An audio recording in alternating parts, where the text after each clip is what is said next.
Hey wrestling fans, it's Sean from the Scumbags Wrestling. Have you checked out our latest t-shirt design?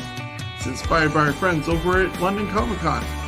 Nigel Lewis of NCL Studios came up with this amazing design of a comic book cover. It features 22 stars of the Ontario independent wrestling scene, including Cody Diener, Jody Threat, Casey Spinelli, Tyson Dukes, Brent Banks, Tarek, Sebastian Suave, Halal Beefcake, graduates of the Tyson Dukes Wrestle Factory, and many more.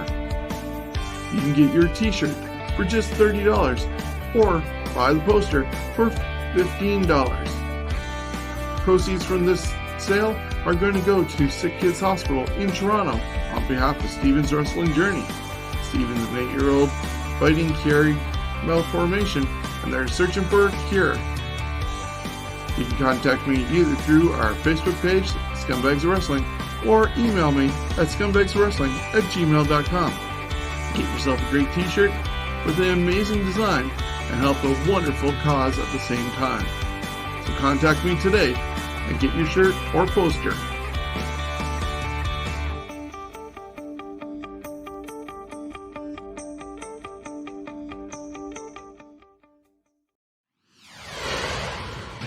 Are you a pro wrestling fan? Do you want the latest info on shows and the stars that appear throughout Ontario? Are you looking for information and insight into the independent wrestling scene? Want interviews and information on the big leagues? Then you want Knights of the Squared Circle with Ryan Knight on Coyote 103. Ryan has his finger on the pulse of wrestling in Ontario on every level, and he brings that to you every Sunday at noon. Listen for your wrestling fix with Ryan Knight and Knights of the Squared Circle, Sunday at noon, only on Coyote 103.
Hey, ladies and gentlemen, boys and girls, welcome to TNT Thursday Night Throwdown for Thursday, July the 23rd, 2020. As you will note, Sean Bates is not part of this episode. We give him the boot for the week so he could spend some time at the beach with his lovely wife, but definitely a hot enough day for it. I do, however, have alongside me Mr. Stephen O'Neill in Toronto. Stephen, how you been? Good. How are you guys? Or are you in Toronto there? Or London? I'm so fucking... one of those weeks. We've started already, the F-bombs, and we're less than a minute into the show, but I guarantee it won't be the only F-bomb. Steve and I were talking a little bit off air as far as the wrestling went this week, and I know we're going to disagree, that's for sure, but... like I said, it is TNT Thursday Night Throwdown. You will hear that theme music for episode 28, which is tonight, episode 29, which is next week, and then episode 30, which I believe is the first episode we do in August. We're going to have new theme music, new pictures to go along with it, new outro music as well, and hopefully we'll be able to monetize sometime without getting any kind of YouTube warnings. But Stephen, let me ask you this. What did you see this week that was actually enjoyable to you? The nice weather outside. As far as wrestling went, nothing to do with the weather.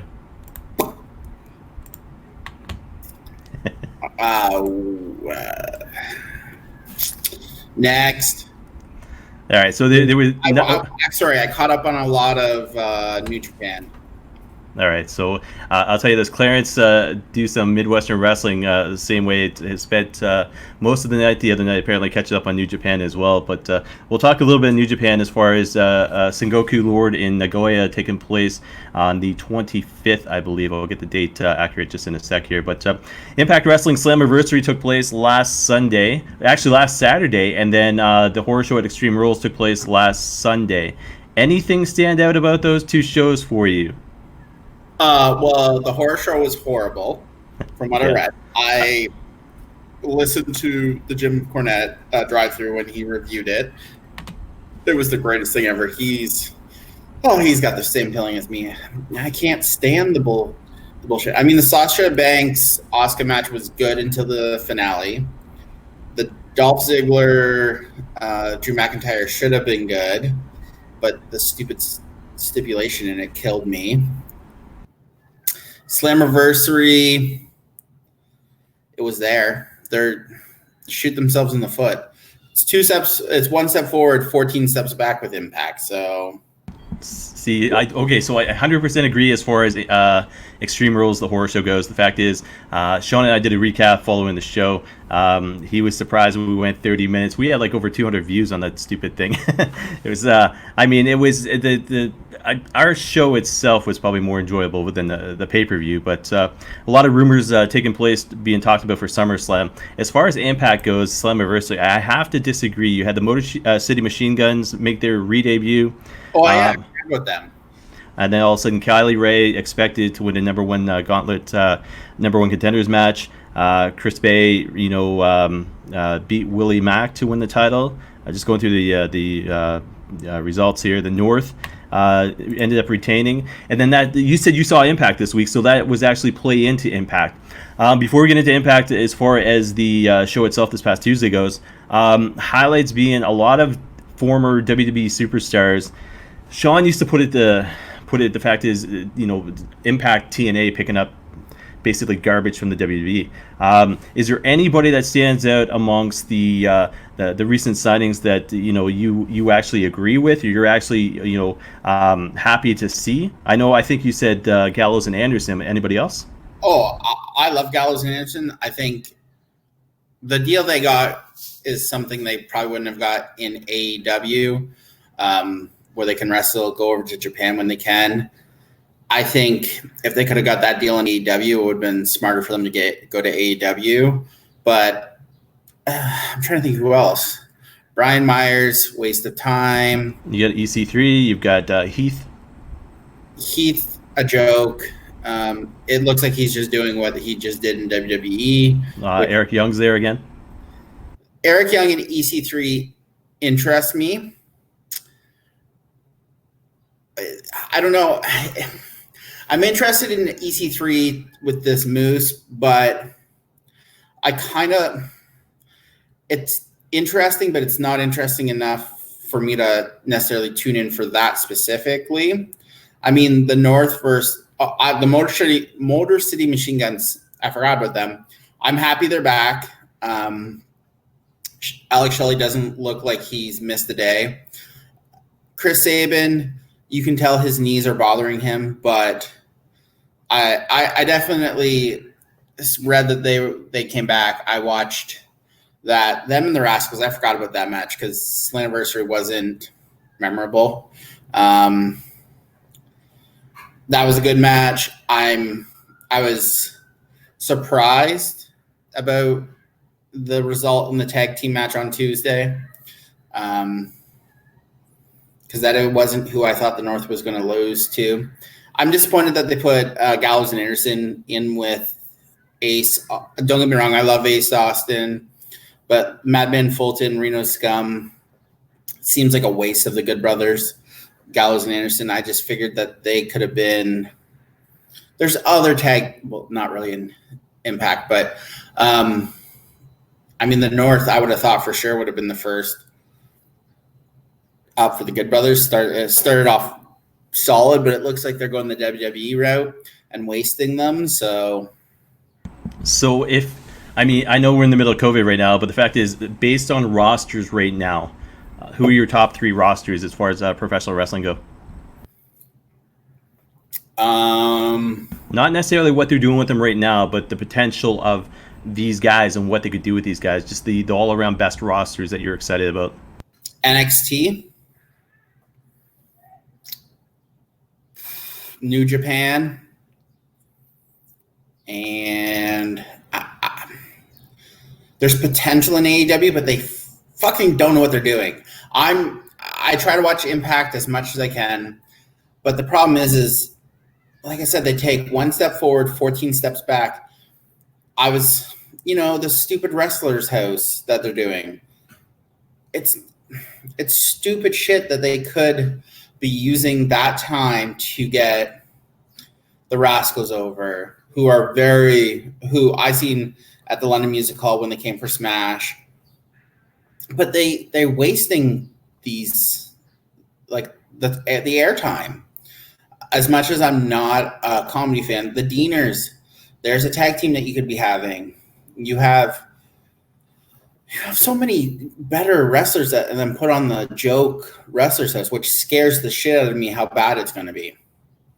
So let me ask you this: so you named, well, you didn't necessarily name a top 3, but you named your top 2 for sure. If you were to take NXT and you were to take, say, Impact Wrestling in 2021, so 2020, let's write it off completely. Who's going into 2021 as your champions, your main champions? Impact Wrestling as well as NXT. Impact, I would be putting the belt on Ace Austin.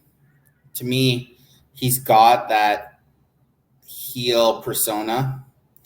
I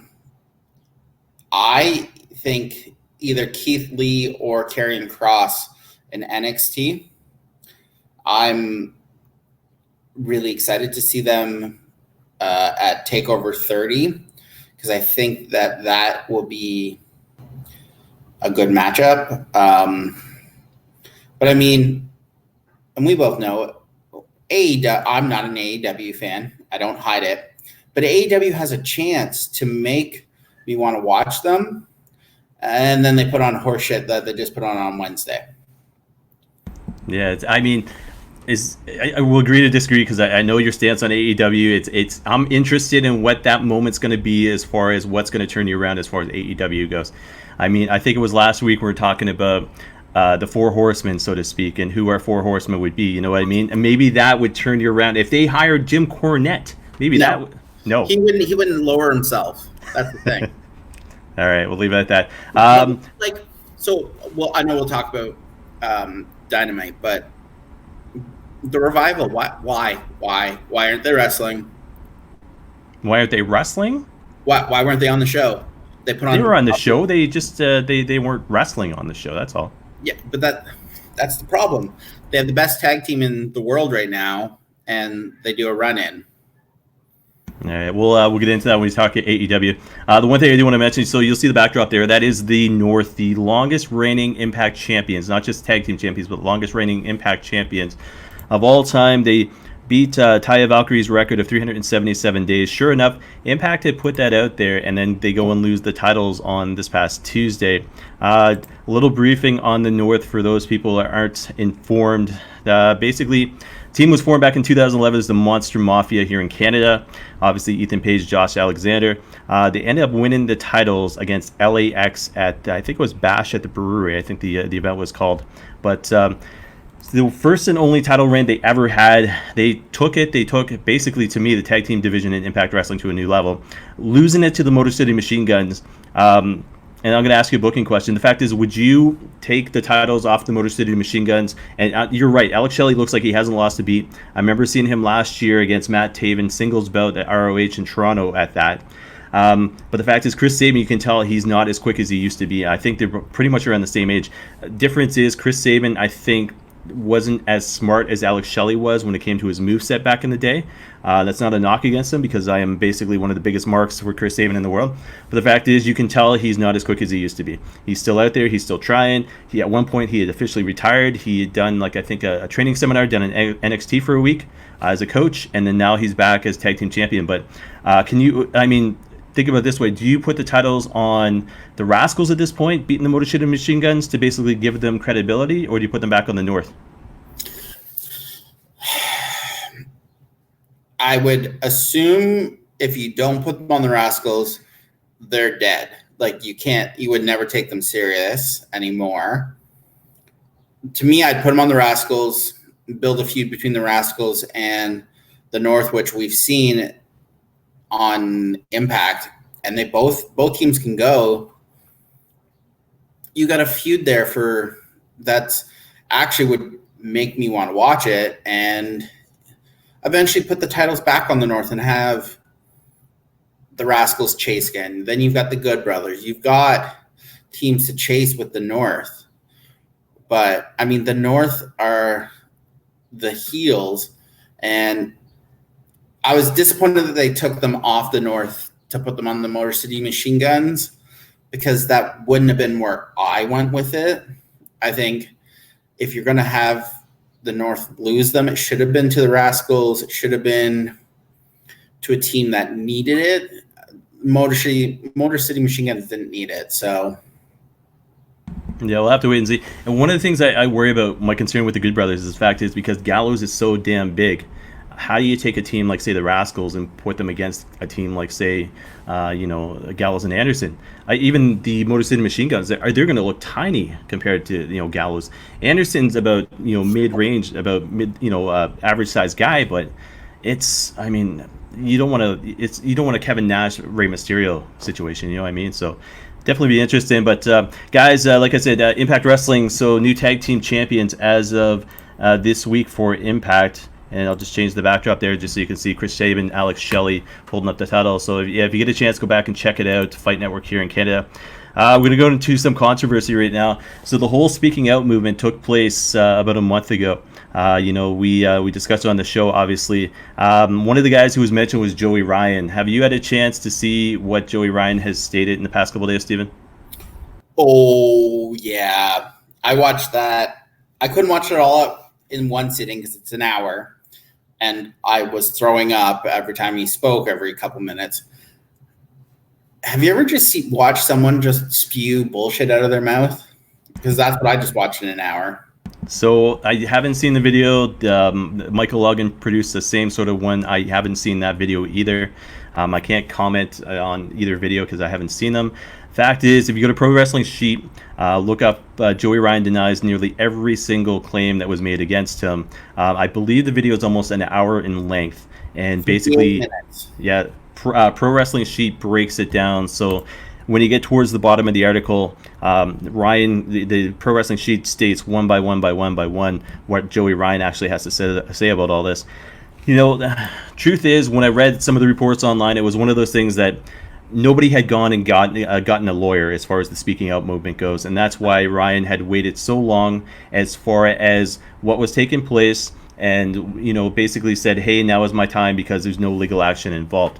I mean, do you agree or disagree with the fact that, I mean, it's allegations at this point, but should he have opened up his mouth? No. He's also said that Impact, part of that video, he wasn't Impact, part of his contract, and this is the greatest line ever, because I want this in every contract from now on, I write, anything previous to him signing at Impact, he could not be fired for.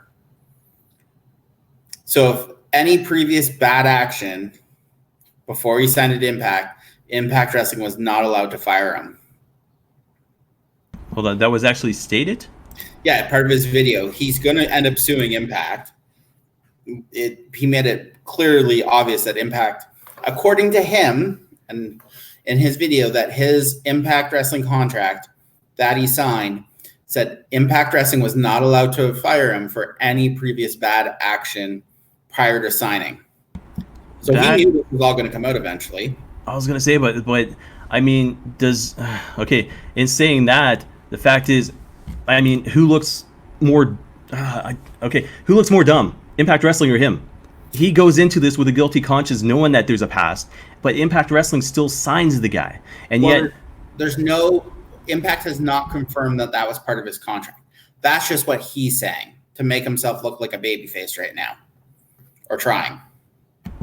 The fact, I gotta say this. So when it comes to a guy like Joey Ryan, the fact is, nobody else signed him.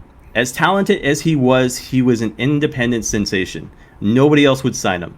And all of a sudden, next thing you know, he's sitting there, he's a free agent, and he makes this statement, and I forget how long ago it was, but he's like, you know what, I'm going to stay on the independent scene, I'm going to do bar wrestling, and that's just, I'm going to make more money here than I would anyplace else. Then you see him on Impact Wrestling. Now all of a sudden he got canned. So it's writing on the wall, so to speak. I don't guilty because the Bucks, who were like friends with him, went through their Being the Elite show and edited him out of everything from the beginning. Do you think that they would do that if there wasn't some definite guilt there? Yeah, it's going to be interesting to see what happens in the next couple months as far as he goes, because the fact is, it's almost like he's almost basically given up. It's like if it's one of those things, if I'm going to go down, I'm going to go down fighting. Yeah, his career's over. I can't ever see anyone offering him a contract again. Yeah, and I mean, it's one of those things. It's who's ever going to feel comfortable watching him in the ring, or thinking to themselves, what the hell's going on backstage with this guy? You know what I mean? So yeah, there's no one. Like, I could see, I think he owns bar wrestling, so I'm sure if he wants to book himself, but I don't know any wrestlers in their right mind that would sign up for that, because that's... Yeah, I mean, it much like COVID, speaking out just kind of came and hit us, as wrestling fans, everything else. And then a lot of stuff has happened. A lot of stuff still on the shelf as far as guys like Jordan Devlin goes. What's the company over there in the UK? It's completely overhauled everything. I think Progress. I think it was. Yeah, Progress. As far as management goes, and their center as far as the performance center for their own selves over there, but a lot has changed as far as it goes. But anyways, good note for Impact Wrestling. I'll leave it on this. Is the fact is, again, another pay-per-view coming up Saturday, October 24th, Bound for Glory 2020. Basically another pay-per-view taking place on a Saturday, which I actually don't mind because of the fact I'm a UFC fan, so it frees up Saturdays and Sundays. So as a wrestling fan, you can still get your fix as long as WWE's not producing shows like Extreme Rules. But yeah, you know why they're doing that, right? Because right now they can do their taping Sunday, Monday, and have all their taping. It will be interesting to see if they haven't announced where it is yet, so it'll be interesting to see where we are in the Corona, to see whether it's taped in their studio or if it's taped or shot somewhere else with fans. I think, what part of Impact is, because they don't have anyone in the crowd, it's very quiet and very boring. At least with WWE and AEW, having those people in the crowd banging and stuff at least gives a little bit of crowd noise. Like I tried to watch baseball on Wednesday, and it was hard to do watching my Blue Jays come back over the Boston Red Sox. But that's not the point. But it was watching it in Fenway with no one in the stands and then piping in the video game sounds was odd. Yeah, it's I'll tell you this. Baseball for me starts up tomorrow officially. The Red Sox in Baltimore at Fenway, 7:30. I know there's 2 games taking place tonight. I think the Yanks are playing. And I think the Angels might be the other team, or the the Yanks are playing the Nationals, and I think the Angels or the Dodgers are the second game tonight. I forget. I think it's the Angels though. But I'm hyped. I mean, as far as baseball goes, but it's funny that you mentioned sports, because the fact is the ratings for Raw continuously suck. And when you listen to podcasts, not necessarily Jim Cornette, because I don't know how much he discusses with regards to current ratings and stuff like that, but I know Meltzer and Alvarez are all over it. And I was listening to a podcast tonight with regards to Meltzer, and he was saying this 1.6 rating that the Raw is getting right now, the fact is there is no sports right now. You get the NFL, Major League Baseball, NHL, NBA come back, you put them on a Monday night, Raw's going to be toast. Raw's going to be looking at basically NXT AEW ratings. And I think we talked about this last week. The fact is, if you're as a wrestling fan on a Monday night and you know Raw is sucking and there's no crowd, there's no fans, the storylines are sucking because you've got basically Asuka in every single main event, and all of a sudden you've got your Blue Jays playing on another station. What are you going to do? Oh, I'm watching Blue Jays. Yeah, for sure. And like a lot of people like that. The Raptors are going to be on TV, I'm going to watch. Red Sox are going to be on TV, I'm going to watch. I will go through the PBR later on or catch the highlights on YouTube, and it's very interesting that way. But and saying that, I was going to talk about the Red Sox later, but we'll talk about it now. A lot of things going on just as far as small notes go. Chris Jericho cruise postponed till October 2021. Feel bad because I think Ryan Knight was going to be part of that one. I know he's been there before. I think he was going again this year. Jacob Fatu signs 4-year contract extension with MLW. Steven, I think you said you follow MLW. You're aware a little bit about them, eh? Jacob Fatu, 4-year extension. Oh, he's the future of pro wrestling. If you've never watched Jacob Fatu, have you ever seen Jacob Fatu? Yeah, I watch. I don't watch it every single week, but I'm familiar with the MLW and Contra and everything else. So he is a big. What is he? He's got to be 280, 290 at least, and he moves like a cruiserweight. Him doing that moonsault, he can do. Like he does things that you're like. I'm surprised he signed with MLW, honestly, because he's got. There's no way. AEW wouldn't have been flaunting millions. WWE putting money out there. I mean, I don't know if either of them would have done right by Jacob Fatu, because the Contra unit is actually something quite entertaining. But I mean, it's a big coup for MLW. I mean, I think he is one of the futures of pro wrestling. Along with MJF, Sammy Guevara, Darby Allin, Adam Cole, Keith Lee, Karrion Kross, Austin Theory. There's so many young guys for MLW to get probably one of the top. What do you think? At least for sure the top 5.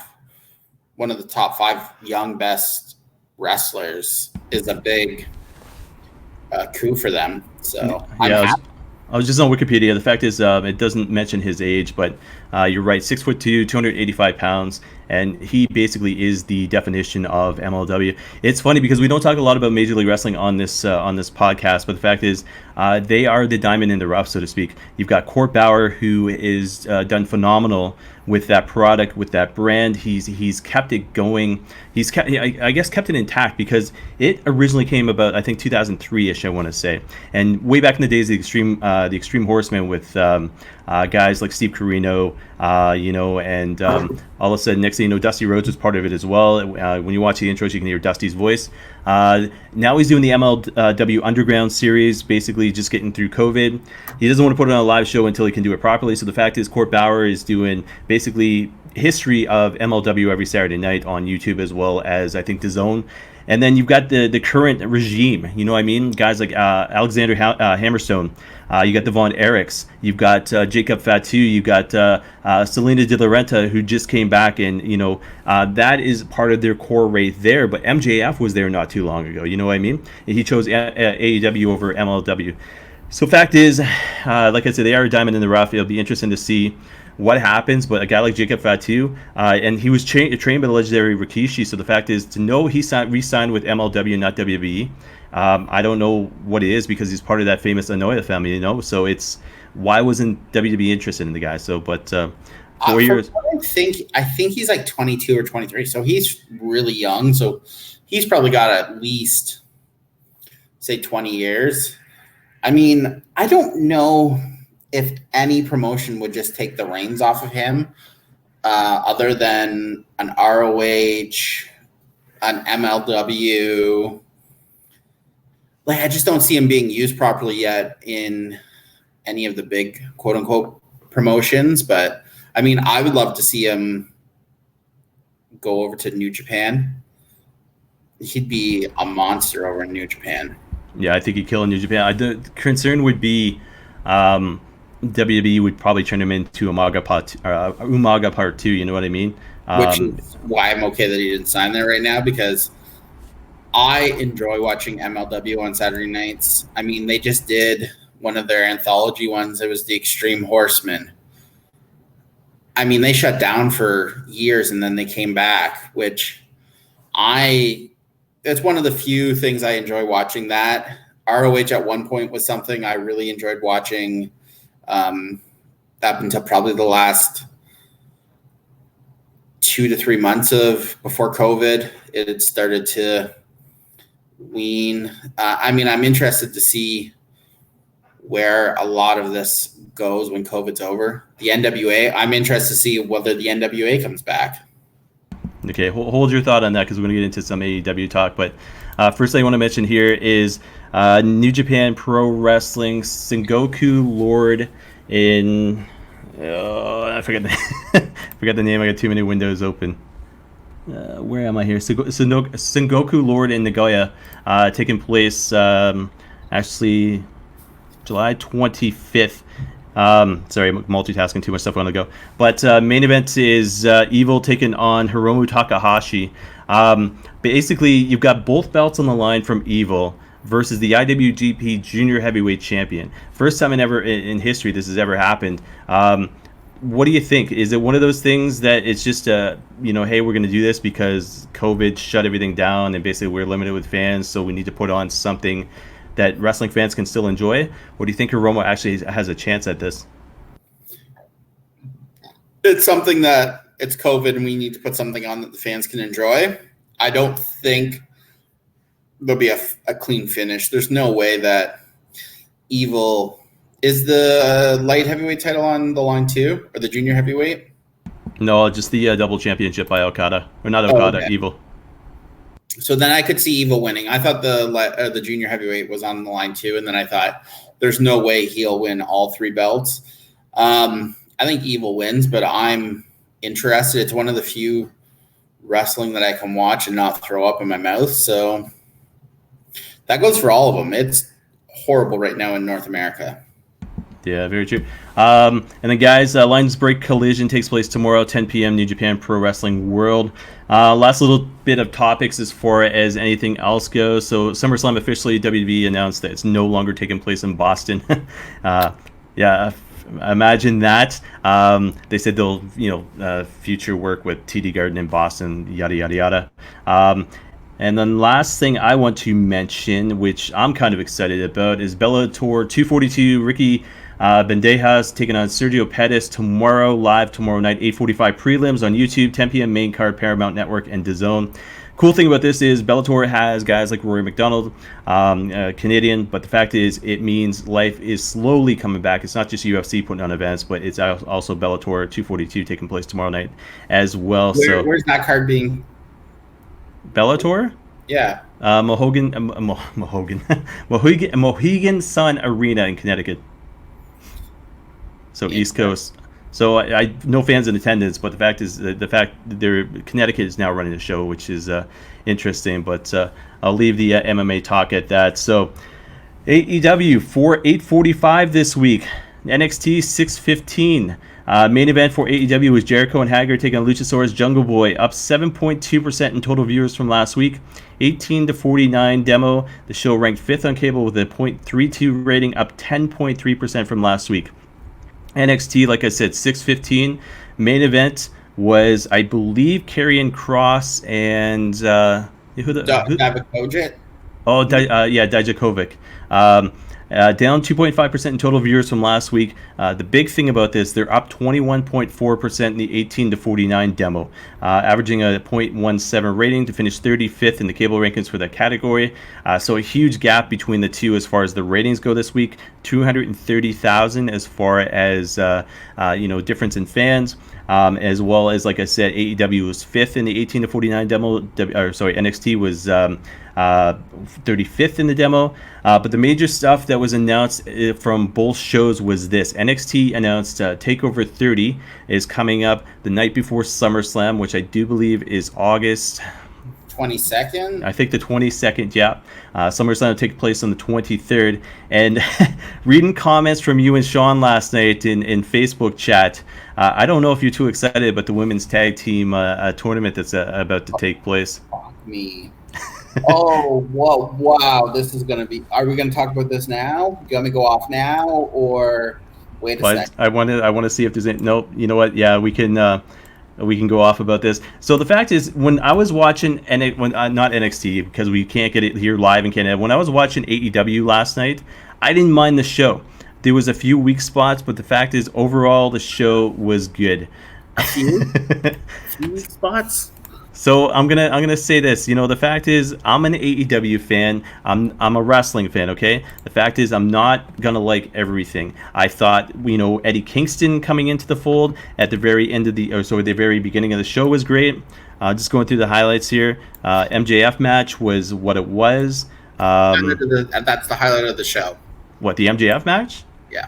It's followed up by a Falls Count Anywhere match between the Young Bucks, the Butcher, and the Blade. So you're saying MJF was better than that? Yes. All right. Then you follow it up. If you would have put Butcher and the Blade, versus Young Bucks in a regular tag match, would have been 1,000 times better than the disaster that was. It's funny because you were talking about FTR not being part of the show. They were not wrestling as far as the show goes. But you didn't mention anything about Kenny Omega not wrestling. That's because they keep fucking around. So here's the thing. If we talk about Kenny Omega Japan, I'd be pissed. Kenny Omega AEW, I'm not sad. Not sad about it being Kenny. Don't care for it. Yeah. See, Sean, you're supposed to be enjoying the beach with your wife there. We gave you a shout out at the beginning of the show. Best showing for B&B. What the hell? Oh, Butcher and Blade to date. I thought you meant Bold and the Beautiful. So here's the problem. Eddie Kingston would have been cool 10 years ago. They hyped it, which pissed me off even more, that this was a big American independent star. No, it's not. It would have been 10 years ago. The MJF match made me want to hate him. And hold on. Besides his match, Eddie Kingston and Cody, let me ask you this. Cody taking those tacks, and number two, Eddie Kingston's promo at the beginning to get that match. I mean, you had to be a fan of that at least. The tacks I thought were unneeded. I mean, it was a hardcore match, and that's for no particular reason other than Eddie Kingston asked for it. And yeah, they pushed the line with and I'll never take away Eddie Kingston's speaking ability, but I'm sure he'll be a manager next week. Sean, it's not even a lethal lottery. It's fucking women's tag teams that they'll get to pick themselves. Oh, it's going to be a disaster, but we'll talk about that in a minute. Eddie Kingston can talk his ass off. Not a great wrestler, and it showed. MJF makes you want to watch the show. Him versus Jungle Boy Light, because I don't remember the kid's name. Griffin or Griffith? Who the fuck cares? It made me laugh. I loved it. You wanted to fucking hate MJF. It was great. Sorry, I got it wrong. Griff Garrison. Okay, cool. Jungle Boy Light. I'm not really sure why they have a guy who looks identical to Jungle Boy. It's not his twin brother. It looks weird. And then they have the No Holds Barred match or Falls Count Anywhere. It did nothing for the Young Bucks or the Butcher in the Blade. I mean, Butcher and the Blade and the Young Bucks could have had a much better regular tag match and made me want to watch it. When they super kicked Blade and he went up the escalator, I almost threw my TV remote through my TV. What about the ceiling tile match? Because I had posted that comment between you and Sean. I got nothing back. That made me. That was an LOL. That made me laugh out loud right there. That was funny, but the guy looked like a midget, and the problem is they're making Lance Archer look like a tool, and they brought him in to be the Murder Hawk monster, and now he looks like some guy that they brought in. So Cody. He looks like a guy going into a locker room with Jake the Snake Roberts, basically murdering people. Well, hopefully they keep it up, but I'm not holding my breath. And then they announced the deadly draw, the women's fucking 8 women fucking tag tournament that's going to be a disaster.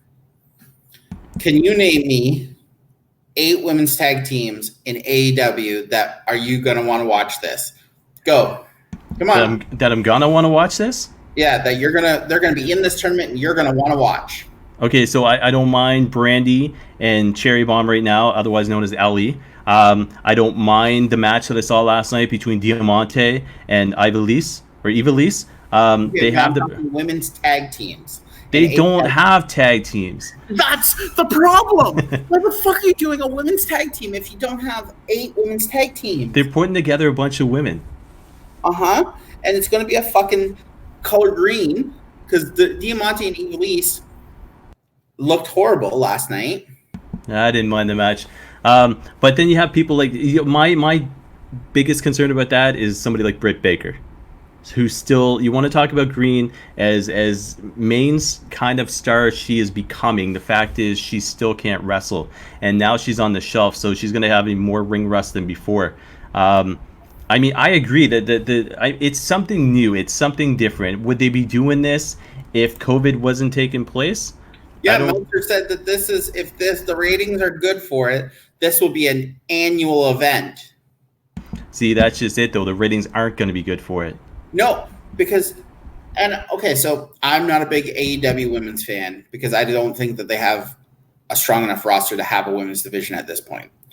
But I would have much rather them done 16 singles matches to crown the king of the women, the queen of the mountain, whatever. At least then I could have been like, okay, you could find 16 singles women. The only women, it's not going to be a mix and match. They get to pick. No, Sean, it's not a lethal lottery because I was rewatching this stupid thing. It's a deadly draw, and I rewatched the stupid thing. The deadly draw part is they don't know who they're going to be facing until that night, and it's dumb. So Allie and Brandy are the hold on a second. So right now for this stupid 8 women deadly draw, fucking women's tag. They're going to have preset tag teams, right? Sorry? They're going to have preset tag teams? Yes. But they have no idea who they're facing. Correct. Okay. Which dumb. Who are you going to put with Nyla Rose, who's you could have set up Vicky Guerrero. Just saying. No, you're drunk or high. So that's not the point. You could put somebody like from Big Swole with her. That would be an awesome tag team. You got Swole with Nyla. Cool. Two women wrestlers who have never wrestled before as a tag team, and you have no reason to have a women's tag team battle or thing, and now you're just like, "Ooh, Brandy needs to be on TV. Let's create a reason." And then they're probably going to go all the way to the finale, and whoever they face, Allie's going to turn on Brandy, and then blah, waste of time. And then you had Diamante versus Ivelisse. After this match, I turned off AEW. I saw nothing after the women's match because if I continued to watch it, I was going to throw my TV out the window. All right, hold on. We've given that this more than enough time. We know you're not an AEW fan, but I said right before we went on air, what is it going to take as far as AEW goes for you to become a fan? Okay, so we're again back to this, and I think Sean agrees as well because, like I said, I was on the computer last night, my cell phone right beside me. Next thing you know, 12 notifications, 14 notifications, 18. I was like, holy fuck, did somebody die? And I go and look. It's like, nope, Sean and fucking Steven just shitting on AEW as per normal. And the fact is, I have to go and log into the phone to see all of this, to put the phone back down, and then 5 minutes later, there's another 18 notifications. So if they weren't so bad, and there's been weeks that we praise AEW, and I'll praise them. But when they do stupid shit, I'm going to call them out. Just like I will call it. Thank God I didn't watch the horror show because I would have fucking probably thrown my computer through my TV so I could never watch horror shit again. But it's just stupid shit. Okay, so Sean just made a comment for those listening to audio. They need good wrestling, not green guys. So I'm going to ask you this. 2 questions. And Sean, shut up on this one. And spend some time with your wife. But first question for you there, Steven, is number 1, Sammy Guevara. Were you surprised to see him back last night? And can you support the guy knowing that what came out in the Speaking Out movement? So was I surprised he was back already? Yes. I thought it might have been another 2-3 weeks before he would have been back. He has openly admitted that he was, I think, 20, 18, 19. He was a young, dumb person who made a really fucking stupid statement. He's also admitted that he made a real stupid statement. He's talked to Sasha Banks. I'm willing for him to give the benefit of the doubt because if we were, Chris, can you imagine if we were being recorded when we were 18? Some of the stupid ass things what we would have said. Yeah, I mean, luckily, I shouldn't say luckily, but when I was in high school, which was basically when I was 18 years old, we didn't have cell phones and stuff like that back then. I mean, the stuff that we were passing notes still. You know what I mean? So it's that's what I mean. It's an interesting time, and you're still hearing stuff. I mean, you log into Twitter every single day, and there's something new happening. But if you're being recorded, especially podcast wise, watch what you fucking say. It's just no matter your age, and if you're 18 years old or 19 like Sammy Guevara was, hopefully he's learned from this. Hopefully he doesn't repeat the same mistakes. I'm willing to give him. There's a few of the guys who have said,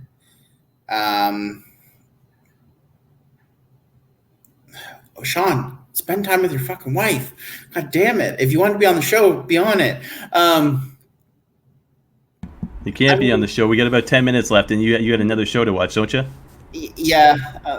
Yeah, I do. I mean, he had said something dumb. He fessed up. He owned it. He called the woman. It wasn't – this is going to sound really bad, and please don't hate me. It wasn't something where he exposed himself, forced a woman to do something or a male to do something on him. He said something real stupid. He's openly admitted. I'm willing to give him a second chance. I mean, he didn't make someone pull their dick out or something stupid. Congo Kong, you fucking piece of shit. He's what I would have wished it would have been a little longer. I'm not going to lie. I think he should have been out at least another 2-3 weeks.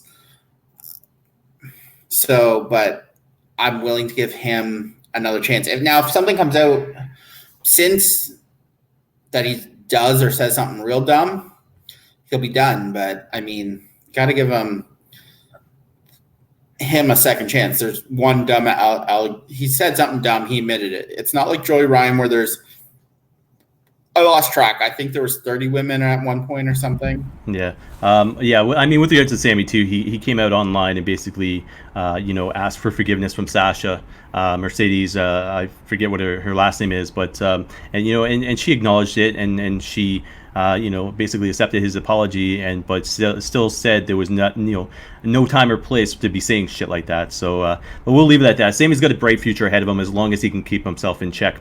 The second question I want to ask you, and we'll stop talking AEW after this because I want to get into some independent talk. Fact is, next week, AEW, you've got Hangman Page, Kenny Omega, World Tag Team Championship on the line, taking on I want to call them SSB because that's what I know them as, but the Dark Order, yes. So Stu Grayson, Evil Uno. Are you excited about that, being an Ontario independent wrestling fan? Yes, because I think that should steal the show. Do I expect the Dark Order to win? No. I hope it sets up the FTR versus Omega and Hangman sooner than later, so we can start to see the Horsemen, or whatever they're going to call them, the four. We're going to keep calling them the Four Horsemen, but after looking what's been advertised for next week, AEW. It doesn't surprise me. AEW won this week. It's after Fyter Fest where Moxley beat, or Fight for the Fallen where Moxley beat Brian Cage. So, of course, there's going to be a lot of interest. There wasn't last week. NXT wasn't a big show. This week wasn't. It'll be interesting to see the next few weeks because AEW is throwing everything at the ratings for next week. They have a 5-on-5. They have a Texas Tornado. They have a fucking tag team title match. Cody Rhodes versus another top independent U.S. So I'm sure it's going to be fucking low key or something stupid. I mean, this is they're throwing everything at the wall. I'm afraid that they're doing too much too quick. But let me ask you this: are we going to see them hit 1 million people before the end of the year, as far as viewers go? No. Okay. All right, so guys, we'll talk more AEW, of course, next week, but definitely check it out, especially Canadians, because that's a great match that's going to take place. Hangman Page, Kenny Omega, and then the SSB, of course. Some bad news, Shockstock 2020 for our pal Jake there has been postponed. May 14th to the 16th of next year, 2021 is the new dates. Obviously COVID related. If you want to check out the official statement, check out Shockstock on Instagram. As far as Canadian independent wrestling goes, here's a few quick shows coming up. So RCW Friday Night Fights, Calgary, Alberta, July 24th, 31st, August 7th, 14th, and 28th. RCW Saturday Night Fights in Edmonton, Alberta, July 25th, August 1st, 15th, 22nd, 29th. 365 Pro Wrestling Online 15-year anniversary celebration, July 25th.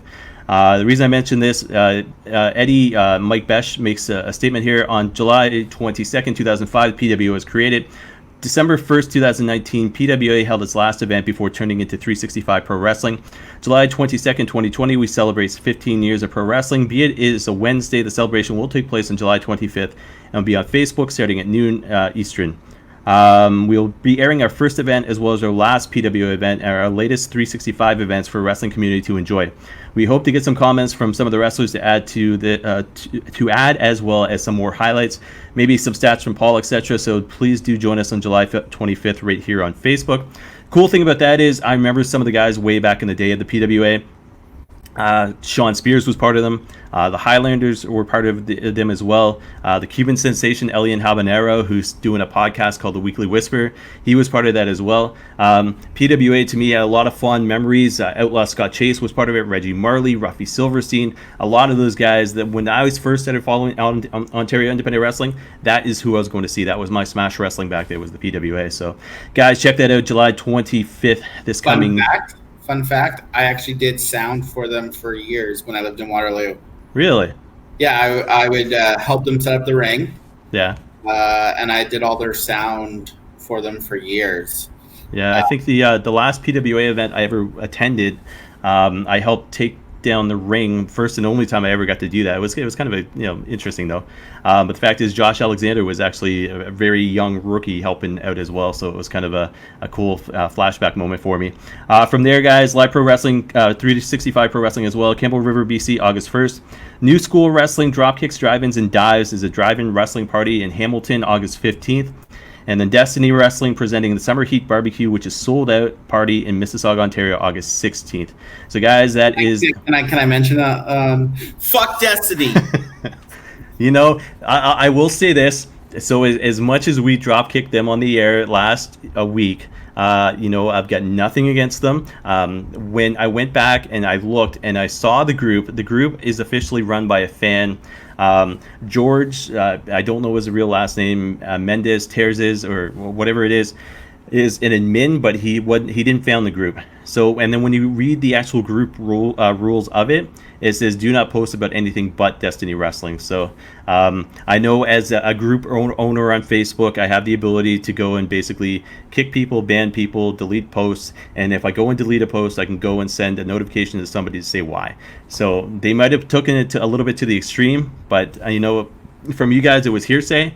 It definitely lit us up. But the fact is, I've never seen a Destiny show. I'm not defending them. I'm just saying that basically it wasn't as bad as it seemed last week. So. Oh no, I messaged them. Although I will say this, Ryan Knight, not on the show tonight, but the fact is he did say he had reached out to Destiny Wrestling with regards to his podcast, and I think 6 months later still hasn't heard back. So it is what it is. Okay? We'll leave it at that. We'll maybe have a drinking episode in the month of August where we can just vent and get in a lot of shit. But before Steven takes off, because I know he's got about 3 or 4 minutes before his show comes on, I'm going to try to find this here. So this is the next Fantasy Warfare tournament that is in the, I don't know, in the books. Well, not in the books, but on the horizon, so to speak. So plan was to do a 2 sets of 16. We're no longer doing that. We're going to do a big show of 32, all 32 at the same time. It's going to be one hell of a show, probably going to be like 3 hours or so. But Steven, are you excited about the Cruiserweights and doing this, the one-time 32-man show? I'm excited for it, for the Cruiserweights, because it expanded from 16 to 32. We'll definitely see how 32. This will be the biggest episode we've ever done in one shot, so we'll see how it goes. I'm excited. I mean, can I leak one of the matches just to watch your head explode live on TV? Well, yeah, I know what match you're going to leak, and it's going to be tougher than Omega Okada. I tell you that much. Yeah. Luck of the draw, Mr. Twinkle Toes himself, Kenny Omega, drew probably the greatest cruiserweight ever, Jushin Thunder Liger. Yeah, I'm gonna say it right now, and we haven't even started the tournament yet, but Omega's fucked. Second tournament in a row, he's fucked. You put on the last time. He drew someone else that you're like, well, bye, like you're done. It's one of those things where basically it'd be this. I mean, there's very few guys, like less than a handful of guys, that could actually go against Liger and make it, make it a battle. Liger could be that. One I can think of. Ultimo Dragon. Rey Mysterio, though. Not in the first round. We'll get into it when we go live, but there's only one guy to me that in a first round could take on and take out Liger, and it would be the Dragon, Ultimo Dragon. Yeah, it's definitely going to be interesting. So yeah, look forward to that sometime next week. Just looking at scheduling right now and everything else. So how much time you got left? It's not on yet. We're fine. All right. Over. If we go long, I just need to run over and hit pause. All right, so we got Scumbags of Wrestling, hashtag We Are Scumbags. Steven's part of that group. I'm part of that group. Founded by the one and only Mr. Sean Bates, who was supposed to be away from the show tonight, but made about 27 comments in the background there. Facebook.com/groups/Scumbags of Wrestling. Let's try to get 500 guys, men, women, scumbags before the end of the year. I think it would be cool. Check out my website, CWN, hashtag CWN Online. Basically, news, results. You'll see some interviews that I've done in the past. You'll see every episode of the Sharpshooter on there, as well as every episode of this on there as well. Check this out as well, Steven's Wrestling Journey. So hashtag Steven's Wrestling Journey. That is with regards to Sean's t-shirt sales. He is doing very well with it. He's Steven's Wrestling Journey is on Facebook, Twitter, Instagram, as well as YouTube. So check that out. Official website for us, ThursdayNightThrowdown.ca. is the official website for us. Steven's signaling that he's going to kick off. So I'll make this short. No, it's all right. It went to commercial. I thought I was... Oh, it went to commercial. So Steven's got a show he watches every Thursday. Well, at least now anyways. And the t-shirt that he represents with regards to the show right now is kind of part of that. So Steven's a big fan of the Drag Race show. And it is Drag Race Canada taking place right now, right? Yeah, it's Canada's Drag Race. And I'm rocking the BOA, Team BOA. Bitch on arrival. No idea what that means, but I'll leave it at that. That's her drag name. That's what? Her drag name is BOA. Yeah. And it stands for bitch on arrival. Jeez. All right. We'll leave it at that. I am. Okay. Bye, guys. I will see you guys next week and wait for Fantasy Warfare. All right. Good having Steven on the show. Sean, we'll see you next week. And guys, thank you very much for watching and listening. And everybody take care.